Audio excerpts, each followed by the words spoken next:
على رسوله الكريم أما بعد فأعوذ بالله السميع العليم من الشيطان الرجيم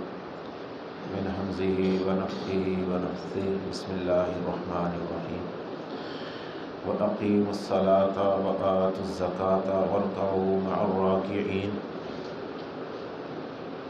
جس طرح ہمارے اوپر نماز فرض ہے، جس طرح ہمارے اوپر روزہ فرض ہے، اسی طرح ہمارے اوپر زکوٰۃ بھی فرض ہے۔ نماز نہیں ادا کریں گے گناہ گار ہوں گے، روزہ نہیں ادا کریں گے رکھیں گے گناہ گار ہوں گے، اسی طرح زکوٰۃ بھی ادا نہیں کریں گے تو گناہ گار ہوں گے۔ بلکہ زکوٰۃ کے بارے میں بڑی سخت وعیدیں ہیں قرآن و حدیث میں۔ قرآن مجید میں اللہ تعالیٰ فرماتے ہیں کہ جو لوگ اپنا مال جمع کرتے رہتے ہیں، سونا چاندی جمع کرتے رہتے ہیں اور اس میں سے خرچ نہیں کرتے، زکوٰۃ اس کی ادا نہیں کرتے، قیامت والے دن یہی اس کا مال جو ہے، یہی سونا چاندی جو ہے، یہ آگ میں، جہنم کی آگ میں گرم کیا جائے گا اور اس سے ان کے جسموں کو داغا جائے گا۔ یعنی اتنا سخت مرحلہ ہے۔ اور حدیث مبارکہ میں اس کے بارے میں کیا ملتا ہے؟ آپ نے فرمایا کہ جو مال انسان جس میں سے خرچ نہیں کرتا، زکوٰۃ نہیں ادا کرتا، یہ مال اس کا قیامت والے دن ایک گنجا اور اندھا سانپ بن کے اس کے گرد مسلط کر دیا جائے گا اور یہ اس کو ڈسے گا، یہ اس کو پوچھے گا تم کیا میرے اوپر مسلط کر دیا گیا ہے، میری جان نہیں چھوڑ رہا۔ یہ کہے گا میں تیرا ہی مال ہوں جو تو خرچ نہیں کیا کرتا تھا اللہ کے راستے میں۔ تو زکوٰۃ جو ہے یہ ہمارے اوپر فرض ہے۔ اب زکوٰۃ میں یہ تفصیلی بیان ہے، انشاءاللہ 2 دن کے بعد جو ہماری کلاس ہوگی اس میں انشاءاللہ تفصیل سے وضاحت ہوگی۔ آج جس زکوٰۃ کی بات ہونی ہے وہ ہے زکوٰۃ الفطر۔ زکوٰۃ کی بھی 2 قسمیں، ایک یہ زکوٰۃ الفطر ہے، ایک ہمارے مال کے اوپر زکوٰۃ ہے، اس میں تھوڑا تھوڑا فرق ہے۔ تو زکوٰۃ الفطر کا اس لیے آپ کے سامنے رکھنا مناسب سمجھا ہے، تو اس کا وقت نہیں ابھی آیا، اس کا وقت ابھی نہیں، لیکن کچھ لوگوں نے اس کے بارے میں ابھی سے وہ سوالات بھی پوچھنا شروع کر دیے اور دینے کے بارے میں بھی شروع کر دیا سلسلہ کہ صدقہ فطر جو ہے وہ ادا کرنا ہے۔ لیکن اس کا وقت ہوتا ہے عید کی نماز سے پہلے آخری جب ہمارا روزہ ختم ہوتا ہے اس وقت ہے، تو یہ اس وقت کی مناسبت سے، لیکن اسی وجہ سے کہ لوگ پہلے ہی دے دیتے ہیں جبکہ اس کا ابھی وقت نہیں آیا، اس لیے پہلے اس کو ہم سٹارٹ کریں گے، اس کے بعد انشاءاللہ دوسرا زکوٰۃ کا جو مین موضوع ہے، کس کے اوپر زکوٰۃ فرض ہے، دینی کس کو ہے، کیا اس کے معاملات ہیں، وہ تفصیل طلب ہے انشاءاللہ، وہ 2 دن کے بعد دیکھیں گے اللہ نے زندگی اور توفیق دی تو صدقہ فطر کے بارے میں یہ ہمیں چند باتیں ذہن میں رکھنی چاہیے۔ یہ بھی زکوٰۃ کی ایک قسم ہے اور یہ بھی فرض ہے۔ بخاری شریف میں روایت ملتی ہے، نبی کریم صلی اللہ علیہ وسلم نے اس عبداللہ بن عباس رضی اللہ تعالیٰ عنہ بیان فرماتے ہیں، فرض رسول اللہ صلی اللہ علیہ وسلم زکوٰۃ الفطر، یہ زکوٰۃ فطر جو ہے اس کو نبی کریم صلی اللہ علیہ وسلم نے فرض قرار دیا ہے۔ یعنی یہ بھی فرض کی ایک شکل ہے، جس طرح نمازیں، روزہ، زکوٰۃ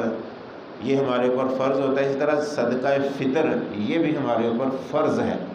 اور حدیث مبارکہ میں اسی میں بخاری شریف کی روایت میں آتا ہے، آپ نے اس کو ہر چھوٹے کی طرف سے، بڑے کی طرف سے،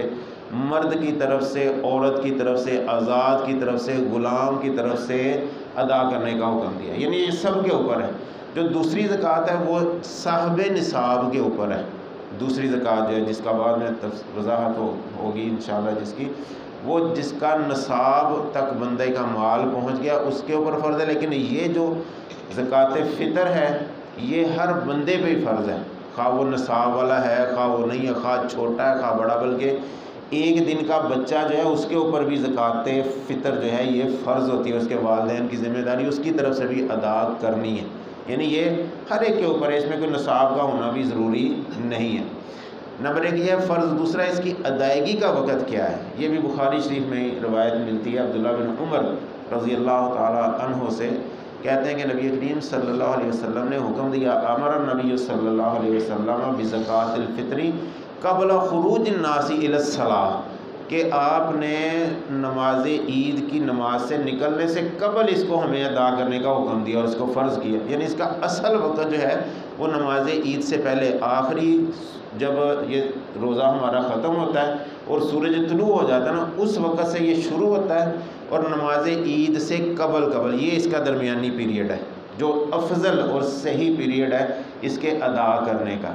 ایک دو دن پہلے کی گنجائش ملتی ہے، صرف ایک دو دن پہلے کی، وہ بھی عبداللہ بن عمر رضی اللہ تعالیٰ عنہ سے ہی بخاری شریف میں روایت ملتی ہے کہ وہ ایک دو دن پہلے بھی ادا کر دیا کرتے تھے، اور کچھ صحابہ کرام رضوان اللہ علیہ مجمعین بھی عید سے ایک دو دن پہلے ادا کر دیا کرتے تاکہ مسکینوں تک یہ پہنچ جائے۔ لیکن ایک دو دن سے زیادہ، آج مثلا ہمارا 14واں روزہ آج آ گیا، 13واں، آج ہمارا 13واں روزہ، آج ہم زکوٰۃ فطر ادا نہیں کر سکتے، فطرانہ پہلے لوگ دینا شروع کر دیتے ہیں، یہ چیز غلط ہے۔ پچھلے سال بھی یہ مسئلہ بیان ہوا تھا اللہ کی توفیق سے، اس وقت کئی لوگوں نے ہم نے تو جی دے دی ہوئی ہے زکوٰۃ، ہم نے تو شروع میں ہی دے دی تھی، نہیں، اب اس کا وقت نہیں ہے، جس طرح ہمارے لیے ایک نماز ہے نا مقررہ وقت پہ فرض ہے، اس سے پہلے نہیں ہم پڑھ سکتے، اسی طرح زکوٰۃ فطر کا بھی مقررہ وقت ہے، اس سے پہلے نہیں ادا کر سکتے، جو پہلے ادا کرنے کی گنجائش صرف ایک دو دن کی ہے، آج کل میں ہم زکوٰۃ فطر ادا نہیں کر سکتے۔ یہ مسئلہ اس لیے شروع کیا کہ لوگ ادا کرنی شروع کر دیتے ہیں، ان کو کم از کم پتہ چل جائے کہ اب اس کا وقت نہیں آیا، تو یہ ہم نے ادا کرنی ہے عید کی نماز سے پہلے آخری سورج غروب جب ہوگا رمضان المبارک کا، اس کے بعد سے لے کے عید کی نماز کے بعد بھی نہیں دینی۔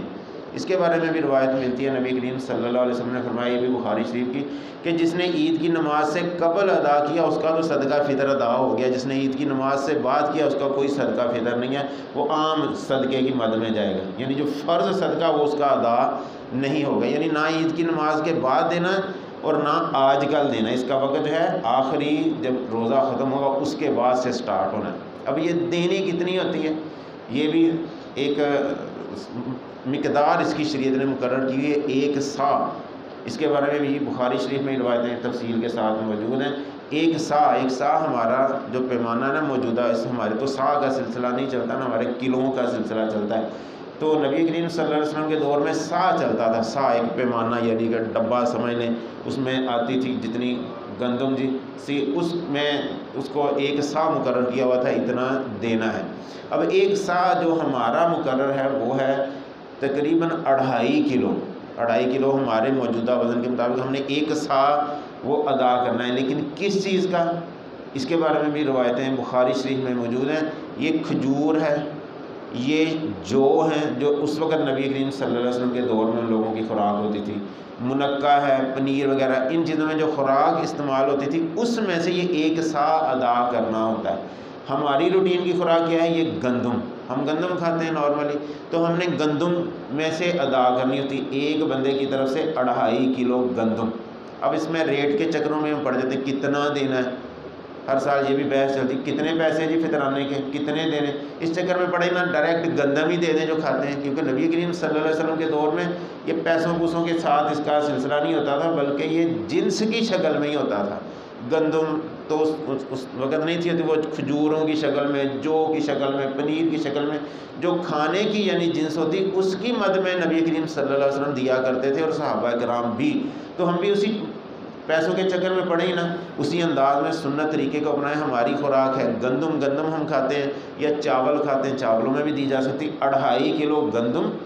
ایک بندے کی طرف سے، یا 2.5 کلو چاول، یہ دو ہمارے عام طور پہ کھانے پینے کی چیزیں۔ اگر ہم فرض کریں کھجوریں دینا چاہتے ہیں، چلو نبی کریم صلی اللہ علیہ وسلم کے دور میں وہ بھی ہم دے سکتے ہیں، وہ بھی 2.5 کلو کھجور، جو دینا چاہتے ہیں وہ بھی دے سکتے ہیں، لیکن جو ہماری روٹین کی خوراک ہے جو لوگوں کو فائدہ دے سمجھنے، اس کا مقصد ہوتا ہے مسکین کا کھانا، تو آج مسکین نے کھجوریں تھوڑی کھانی، اس نے تو روٹی کھانی ہے نا، تو کھجوریں تھے وقتی طور پہ ہم نے آج جس طرح افطاری سحری کے ساتھ اس کو لگایا ہوا، بہرحال الگ موضوع ہے، اس کو نہیں ہم چھیڑتے، تو کھجوریں کھا کے ظاہر اس نے پیٹ نہیں نہ بھرنا، پیٹ بھرنا اس نے روٹی کھا کے، تو روٹی کی شکل میں کیا ہے ہماری جنس، آٹا ہے یا گندم ہے، اس کو ادا کیا جائے۔ ایک سا جو ہے یعنی 2.5 کلو ایک فرد کی طرف سے، گھر کے جتنے بھی افراد ہیں، جس طرح وہ حدیث آپ کو سنا دی، چھوٹا ہے یا بڑا ہے، 1 دن کا بچہ بھی جو ہے جو عید کی نماز سے، یہ آخری جو رمضان کی سورج طلوع ہونے سے قبل پیدا ہوا ہے نا، اس کے اوپر یہ فرض ہو جاتی ہے بچے کی طرف سے بھی، تو جتنے گھر کے افراد ہیں ان کی طرف سے، سب کی طرف سے 2.5 کلو کے حساب سے گندم لے کے ہم ادا کر دیں۔ اور یہ کس کو دینی ہے، یہاں پہ بھی وہ زکوٰۃ کے تو 8 مصارف ہیں نا، وہ انشاءاللہ بیان ہوں گے، یہ صرف مسکینوں کے لیے، اور یہ ہمارے ہی فائدے کا باعث ہے۔ اس کے بارے میں بھی حدیث مبارکہ میں آتا ہے، نبی کریم صلی اللہ علیہ وسلم نے فرمایا یہ طہرۃ للصائم، یہ صائم کے لیے روزہ دار جو ہے اس کے لیے پاکیزگی ہے، من اللغو والرفث، اس کی فضولیات اور اس کے معاملات جو اونچ نیچ ہو جاتی نا روزہ رکھ کے، اس سے اللہ تعالیٰ نے طہارت کا یہ سلسلہ رکھا ہے۔ یعنی یہ ہمارا ہی فائدہ ہے، فطرانہ ادا کرنے میں ہمارا ہی فائدہ ہے کہ آپ نے اس کی وضاحت فرمائی کہ یہ اس روزے دار کے لیے پاکیزگی ہے اس کے گناہوں کی۔ یعنی روزہ رکھ کے بھی اونچ نیچ ہو جاتی نا انسان سے،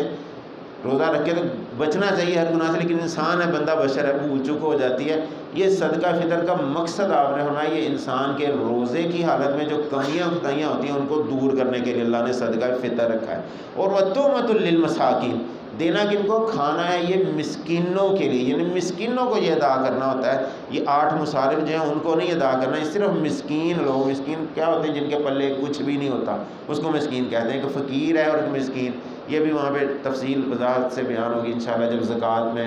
انما الصدقات للفقراء والمساکین، فقیر اور مسکین میں بھی تھوڑا فرق ہوتا ہے۔ مسکین ہوتا ہے جس کے پاس کچھ بھی نہیں ہے، اور فقیر وہ ہوتا ہے جس کے پاس کچھ ہے لیکن اس کا گزارا اس کے ساتھ نہیں ہوتا۔ تو ان لوگوں کو یہ صدقہ فطر جو ہے وہ ادا کرنا ہے، لیکن یہ ادا کب کرنا ہے؟ جب آخری روزہ ختم ہوگا اس وقت، یا 1-2 دن قبل۔ آج کل نہیں، یہ صرف موقع کی مناسبت سے مضمون اس لیے بیان کر دیا گیا تاکہ لوگ جو پہلے سے ادا کر دیتے ہیں وہ بھی ادا نہ کریں، اس کا وقت ابھی نہیں آیا۔ زکاتیں جن لوگوں نے ادا کرنی وہ انشاءاللہ اس کی وضاحت 2 دن کے بعد جو ہماری کلاس ہوگی تفصیل سے بیان ہوگی۔ اللہ ہمیں سنت کے مطابق سارے کام کرنے کی توفیق نصیب فرمائے۔ السلام علیکم ورحمۃ اللہ۔